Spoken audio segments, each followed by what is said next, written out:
নবীজিকে জিজ্ঞাসা করা হয়েছে মানুষকে সবচেয়ে বেশি জাহান্নামে নেয় কোন জিনিসে? অবাক হয়ে যাবে। নামাজ না পড়ায় সবচেয়ে বেশি জাহান্নামে নেয় না, রোজা না রাখায় সবচেয়ে বেশি জাহান্নামে নেয় না, ওয়াজ মাহফিলে না আসায় সবচেয়ে বেশি জাহান্নামে নেয় না, দান সাদাকা না করায় সবচেয়ে বেশি জাহান্নামে নেয় না, কোরআন তেলাওয়াত না করায় সবচেয়ে বেশি জাহান্নামে নেয় না। তাহলে কিসে সবচেয়ে বেশি জাহান্নামে নেয় মানুষকে? সুইলা রাসূলুল্লাহ সাল্লাল্লাহু আলাইহি ওয়াসাল্লাম আন আকসারি মা ইউদখিলুন নাস আন-নার, মানুষকে সবচেয়ে বেশি জাহান্নামে নেয় কোন জিনিসে জিজ্ঞাসা করা হয়েছে।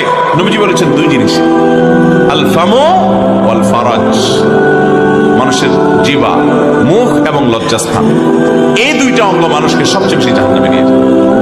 নবীজিকে জিজ্ঞাসা করা হয়েছে মানুষকে সবচেয়ে বেশি জাহান্নামে নেয় কোন জিনিসে?